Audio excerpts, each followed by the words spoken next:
Assalamualaikum warahmatullahi wabarakatuh. Kami dari kelompok 11 akan menjelaskan tentang tindak pidana pencucian uang. Sebelumnya, saya akan memperkenalkan anggota kelompok 11. Yang pertama, Uin Aryani yang akan menjelaskan tentang pengertian dan pengaturan tindak pidana pencucian uang. Yang kedua, lalu Muhammad Syarifuddin yang akan menjelaskan tentang proses pencucian uang. Yang ketiga, Reza Dimas Rijaya yang akan menjelaskan tentang sanksi tindak pidana pencucian uang. Yang keempat, Katerina Cahyani yang akan menjelaskan tentang kewajiban penyedia jasa keuangan. Yang kelima, Farhah Kamilatunuha yang akan menjelaskan tentang peranan PPATK. Yang keenam, Harosma Hawa Ombarski yang akan menjelaskan tentang perlindungan pelapor dan saksi. Selamat menyaksikan. Saya akan menjelaskan tentang pengertian dan pengaturan tindak pidana pencucian uang. Pengertian secara etimologis. Secara etimologis, istilah pencucian uang berasal dari bahasa Inggris, yaitu money, yang dapat diartikan sebagai uang, dan laundering, yang juga dapat diartikan sebagai pencucian. Pengertian secara harfiah, tindak pidana pencucian uang, yaitu suatu pelanggaran hukum terkait dengan pembersihan atau pemutihan harta yang berasal dari kejahatan yang dilakukan seseorang.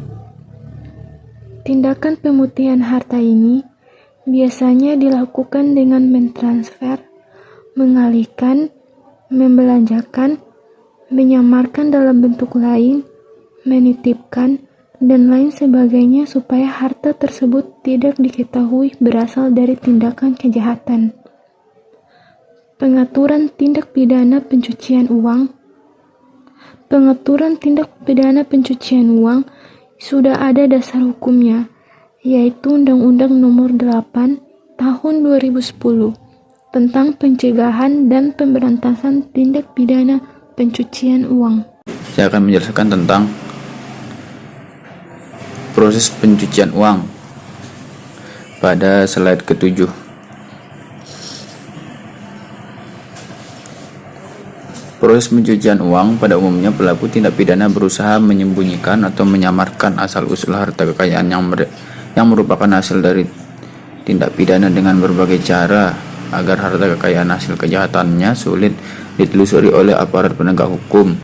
Dalam melakukan kejahatan tindak pidana pencucian uang, para pelaku biasanya menggunakan 3 tahap. Yang pertama yaitu placement atau penempatan. Placement ini merupakan salah satu tahap yang paling awal yang biasa dilakukan oleh para pelaku tindak pidana pencucian uang, di mana seorang pelaku di sini memasukkan hasil tindak pidana ke dalam sistem keuangan. Dan yang kedua yaitu layering atau transfer. Layering merupakan proses memindahkan hasil penggelapan dana yang mereka lakukan sebelumnya, kemudian ditempatkan ke dalam suatu bank atau jasa keuangan lainnya. Dan poin yang ketiga yaitu menggunakan harta kekayaan atau integration. Dalam integration ini, para pelaku tindak pidana pencucian uang berupaya untuk menggunakan uang hasil tindak pidana mereka tersebut ke dalam berbagai sektor, baik itu membangun usaha atau memberikan modal pinjaman ke banyak orang, sehingga jejak mereka itu tidak terdeteksi. Oke, hanya itu, dan selanjutnya akan dijelaskan oleh teman saya. Selanjutnya saya akan menjelaskan mengenai sanksi tindak pidana pencucian uang. Pasal undang-undang terkait tindak pidana pencucian uang, Undang-Undang Nomor 8 Tahun 2010.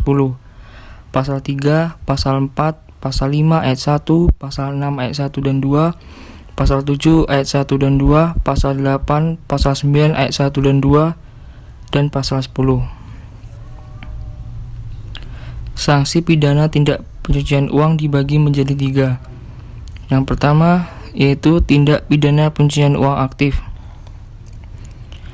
yaitu setiap orang yang menempatkan, mentransfer, mengalihkan, membelanjakan, membayarkan, menghibahkan, menitipkan, membawa ke luar negeri, mengubah bentuk, menukarkan dengan uang atau surat berharga atau perbuatan lain atas harga kekayaan yang diketahuinya atau patut diduganya merupakan hasil tindak pidana sebagaimana dimaksud dalam pasal 2 ayat 1 dengan tujuan menyembunyikan atau menyamarkan asal-usul harta kekayaan dipidana karena tindak pidana pencucian uang dengan pidana penjara paling lama 20 tahun dan denda paling banyak 10 miliar rupiah.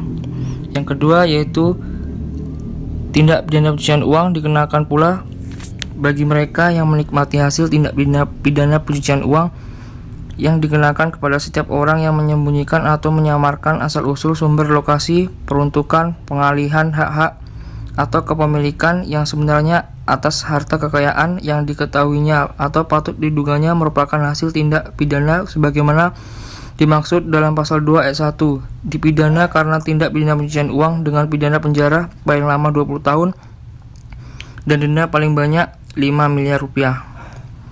Yang ketiga yaitu tindak pidana pencucian uang pasif yang dikenakan kepada setiap orang yang menerima atau menguasai penempatan, pentransferan, pembayaran hibah, sumbangan, penitipan, penukaran atau menggunakan harta kekayaan yang diketahuinya atau patut diduganya merupakan hasil tindak pidana sebagaimana dimaksud dalam pasal 2 ayat 1 dipidana dengan pidana penjara paling lama 5 tahun dan denda paling banyak 1 miliar rupiah.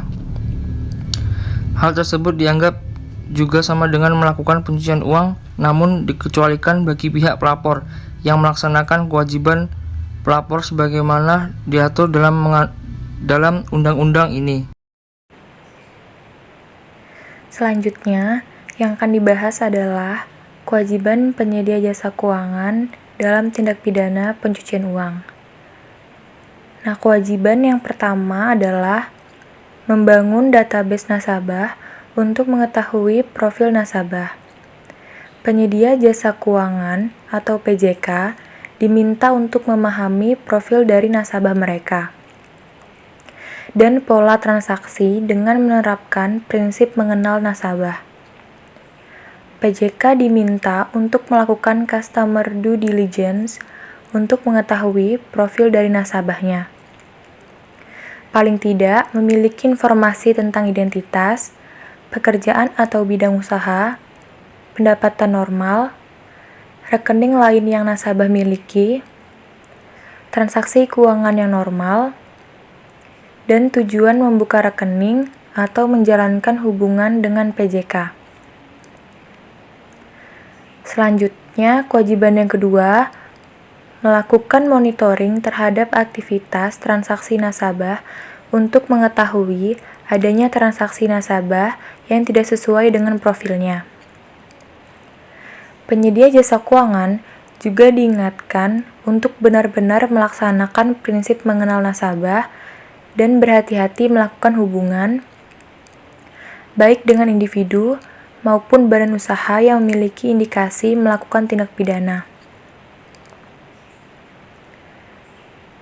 Nah, kewajiban yang ketiga adalah melaporkan transaksi keuangan nasabah yang memenuhi kriteria mencurigakan kepada instansi yang berwenang seperti Pusat Pelaporan dan Analisis Transaksi Keuangan atau PPATK.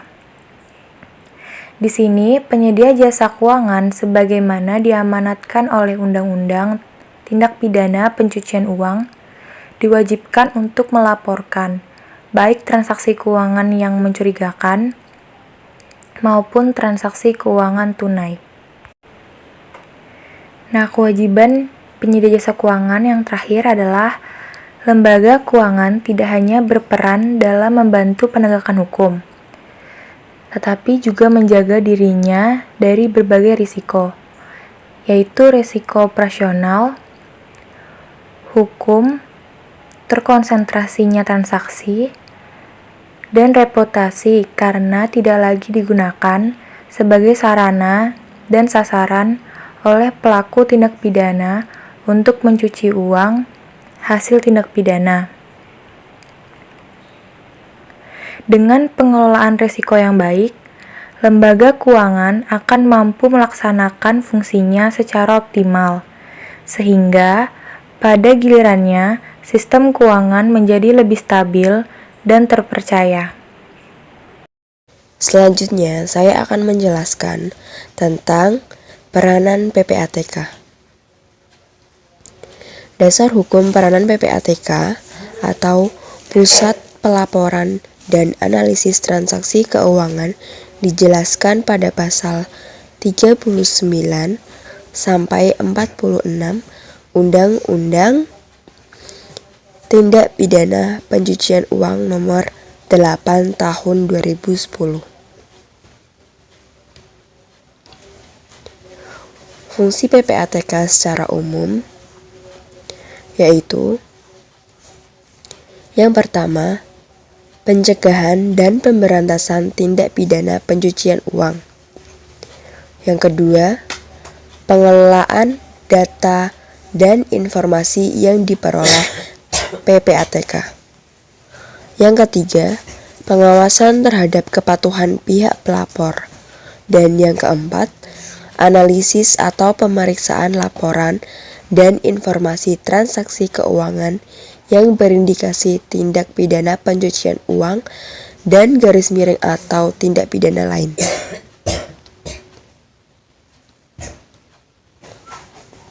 Contoh pelaksanaan peranan PPATK yaitu PPATK melakukan pemeriksaan terhadap transaksi keuangan mencurigakan terkait indikasi tindak pidana pencucian uang atau tindak pidana lain. Kemudian, dari hasil pemeriksaan tersebut menjadi hasil akhir penilaian dari sebuah proses identifikasi masalah, analisis, evaluasi, transaksi mencurigakan yang dilakukan secara independen, objektif, dan profesional yang disampaikan kepada penyidik.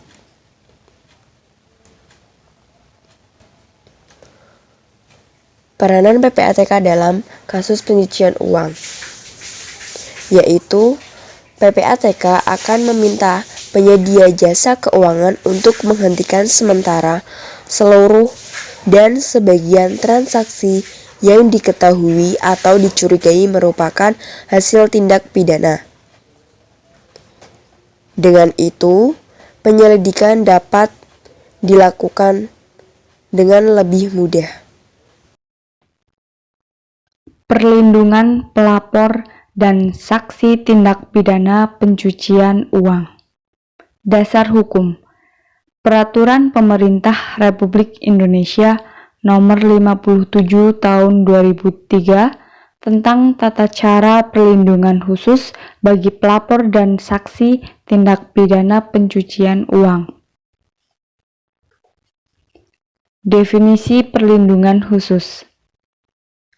Peraturan Pemerintah Nomor 57 Tahun 2003 mendefinisikan perlindungan khusus sebagai suatu bentuk perlindungan yang diberikan oleh negara untuk memberikan jaminan rasa aman terhadap pelapor atau saksi dari kemungkinan ancaman yang membahayakan diri, jiwa, dan atau harta termasuk keluarganya. Bentuk-bentuk perlindungan.